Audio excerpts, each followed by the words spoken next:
Following video is not made for kids. Viewer discretion is advised. Hello to my subscribers, this is the TFN Geek, and today we're going to be taking a look at the Transformers Generations War for Cybertron Trilogy Kingdom Deluxe Class Waspinator. Waspinator has been one of the more exciting Transformers figures, and I don't want to use the word anticipated, but he was a welcome addition to the Kingdom line by Transformers fans and collectors.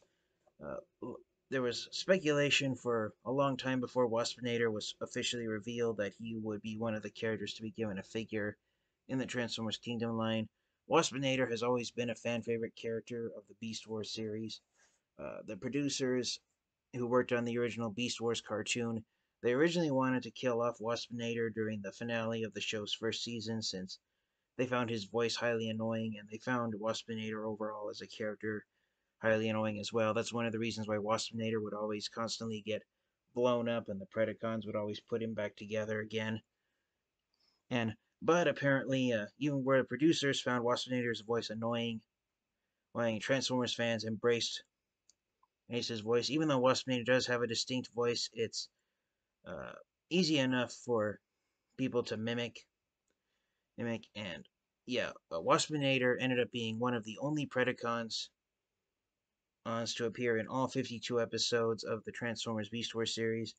The only other Predacon I can think of who appeared in all 52 episodes of the Beast Wars series was Beast Wars Megatron. He and Waspinator were the only Predacons who appeared in all 52 episodes. So because Waspinator is such a fan favorite character, a lot of collectors and fans were hoping that Waspinator might appear in the Transformers War for Cybertron Trilogy Kingdom series on Netflix, but unfortunately, that series finished its run, and Waspinator did not appear at all. Also, hopefully, Waspinator will appear again in one of the upcoming Transformers cartoon series. The only other cartoon series Waspinator has appeared in besides the original Beast Wars series was Transformers Animated, and the Transformers Animated version of Waspinator, it managed to be unique enough that everyone recognized it as a new version of Waspinator, but it managed to have enough faithfulness to the original Beast Wars version of Waspinator that the animated version of Waspinator is remembered fondly by fans of both Beast Wars and Transformers Animated alike. So here's Waspinator inside his box. Here's a picture of his Beast mode. Here's his Robot mode. And again, that's a nice artwork used there to detail Waspinator's face sculpt. Here on the top of the box, Waspinator is of course a Predacon. On here on the back of the box, you got your product photos. You got Waspinator in his robot mode and his beast mode, and he transforms back and forth in just 20 steps. And some Transformers fans and collectors have been debating whether or not the Kingdom version of Waspinator is better than the previous version of Waspinator that was released, which was the Generations Thrilling 30 Deluxe Class Waspinator figure that was released back in 2014. And I personally am happy to have gotten a hold of Waspinator. Unlike his wave mate Shadow Panther, who has been shelf warming, Waspinator has been somewhat hard to find, with everyone wanting to buy up and collect him. And so, with the release of Waspinator, Transformers fans and collectors are hoping that after the Golden Disc Pterosaur figure is also released, that the rumors are true and that we're getting a Deluxe class figure of Tarantulas and a Voyager class figure of Beast Wars Inferno in the Transformers Legacy line next year. I personally hope that they are, because with Waspinator being released in the Kingdom line and the upcoming Pterosaur figure being released in the Golden Disc line, we only need Tarantulas and Beast Wars Inferno to have all of the Season 1 Beast Wars Predacons having been given modern day action figures. So yes, I enjoy Waspinator. I enjoy the running gag of him always getting blown up and being aired again. And yes, all in all, as annoying as he is Waspinator is one of the few fictional characters that I can think of off the top of my head where he's annoying, but his annoyance is entertaining instead of irritating.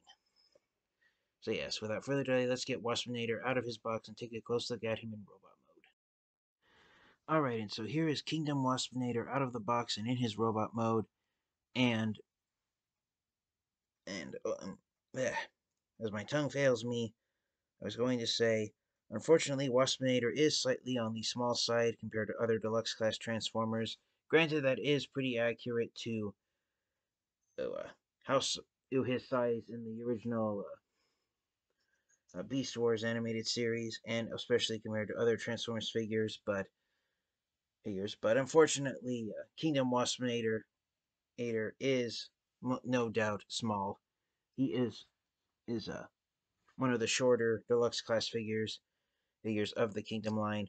For a size comparison, here is Kingdom Cheetor, and as you can see, Cheetor is almost a head taller than Waspinator is. So depending on your preference, Kingdom Waspinator might be a bit of a letdown due to not being the largest or tallest deluxe class figure compared to other Transformers Kingdom figures.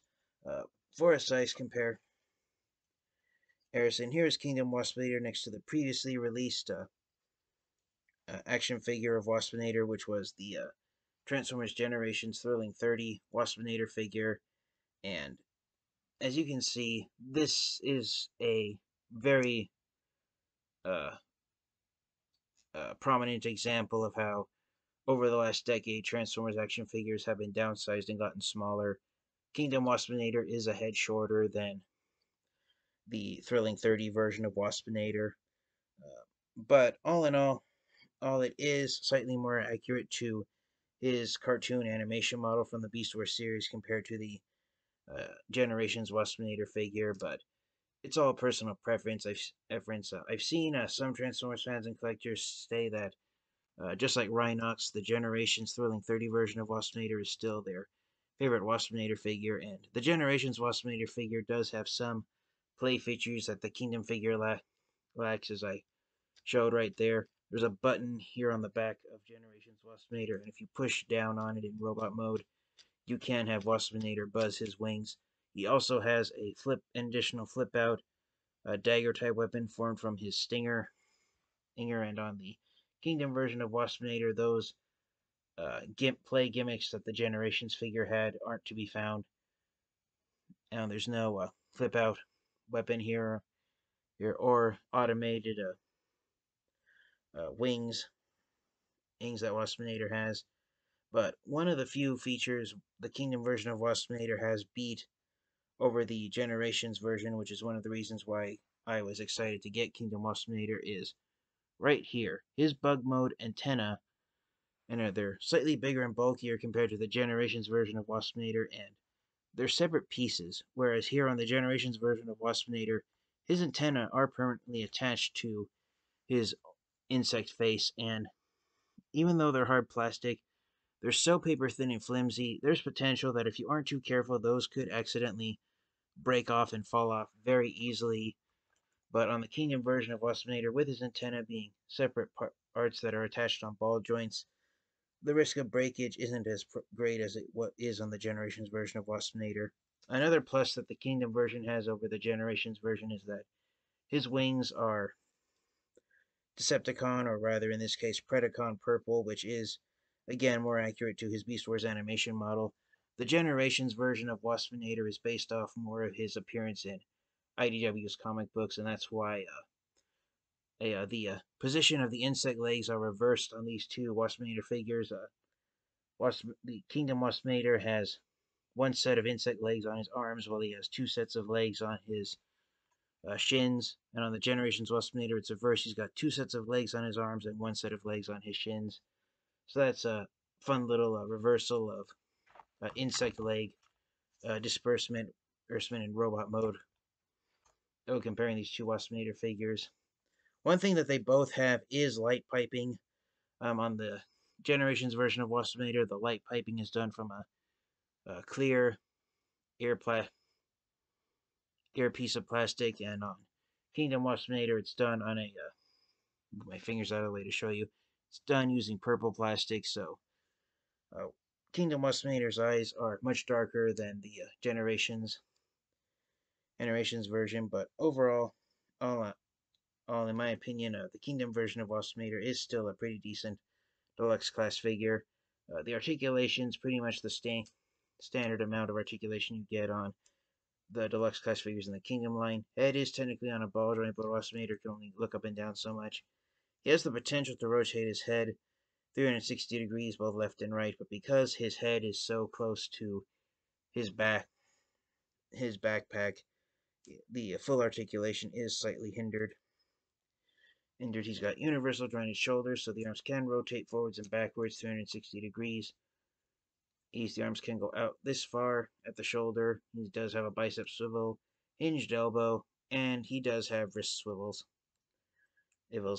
Waspinator does technically have a waist piece, but because as the back abdomen of the insect mode is attached to the waist and his legs, makes the swivel joint can only move around so much. And again, because of he has the entire back section of the wasp mode here on the back to get him to bend his legs at the knees and get his legs positioned back. You do have to move them really far out to the side in order to get the full range of motion on the joints. He does have somewhat of a thigh swivel, but it's right below the hip. And of course, the knee joint is hindered by his backpack. He does have ankle rockers, so you can get him into a sprawled-legged pose if you want. And the feet can go move upward and downward slightly at the toes due to transformation. Now, the main gripe to be had with Kingdom Waspinator is this right here. There is a very small 3mm, it's not 5mm, either a square-shaped peg that's supposed to connect the upper and lower halves of Waspinator's torso to each other, and it's more of a friction-based connection. It's not inserting a peg into a hole type connection. So on some copies of Kingdom Waspinator, his upper and lower body halves do tend to separate easily. So that is one drawback to Kingdom Waspinator. But other than that, and his robot mode is pretty impressive looking. So let's get this guy transformed and take a close look at him in his beast mode. Alright, so here's Kingdom Waspinator transformed into his alt mode of a wasp. I just love that the Transformers Beast Wars characters are named after the type of beast that they transform into. But yeah, all in all, Waspinator, he does look like a pretty creepy looking wasp. All wasps are creepy, but yeah, Waspinator does take it to a whole nother level. One gimmick that the Kingdom version of Waspinator has that the Generations figure does not is that even though you do have to keep his the two halves of his insect head pressed in together so they don't separate. One gimmick that the Kingdom version of Waspinator has is that he does have working mandibles that open and close. Again, to open them up, you do have to hold the wasp head together in place, so it does not split apart when you open them up. But yeah, that is a nice gimmick that the Kingdom version of Waspinator possesses. And again, I just really enjoy the purple wings that were given to him. And overall, this version of Waspinator is pretty accurate to his animation model from the Beast Wars series. So for a size comparison, again, here is the Generations Thrilling 30 version of Waspinator. And as you can see, both of them do look quite different from each other. One noticeable difference between the two is that the Generations Waspinator, his insect eyes are just painted metallic blue, while on the Kingdom Waspinator, they are a clear purple plastic, so that's another distinctive feature between them. And again, here's the button that allows the Generations Waspinator to have the gimmick of having the wings buzz around. I think it would have been nice if Kingdom Waspinator had been given that gimmick somehow. But overall, I can see why Hasbro and Takatomi chose not to. There's the stingers, of course, on the back. Actually, that's one thing that the Kingdom version of Waspinator has been over the Generations version, is that the stinger is more shaped like an actual wasp stinger. But yeah, all in all, it's your personal preference. And again, you can have the antenna posed at different angles if you desire. I don't know if wasps keep their antenna folded back or not. But you can also have it facing forward, or you can have it facing slightly outward like that. You can position the wings at different angles also, and the legs as well. You know? So yeah, all in all, I do think Kingdom Waspinator is a pretty decent looking Transformers action figure. Now, as far as which version of Waspinator is the better version, the Kingdom version or the Generations version, it's not as clear cut as it was with Rhinox, where the older figure was voted the better one. With Waspinator, both figures have some gimmicks that the other version lacks. And the robot modes and insect modes are distinctive enough that the two figures look like different versions of Waspinator entirely, even though they're both based on the same version of Waspinator. So I'll leave it up to you guys to decide which version you think is the better version, the Generations version we got back in 2014 or the new Kingdom version we got this year in 2021. But as far as my final thoughts, do I recommend getting Kingdom Waspinator if you find him? Absolutely. You cannot go wrong having Kingdom Waspinator in your Transformers collection. Actually, I do enjoy how accurate he is to his animation model from the Beast Wars cartoon series. And overall, I think that Kingdom Waspinator is one of the more decent deluxe class figures of the Kingdom line. So thank you guys all so much for your continued support. This has been the TFA. And Geek Energy. Next time, you guys, remember, stay safe, stay healthy. And next time, you guys, transform and roll out. Goodbye, everyone.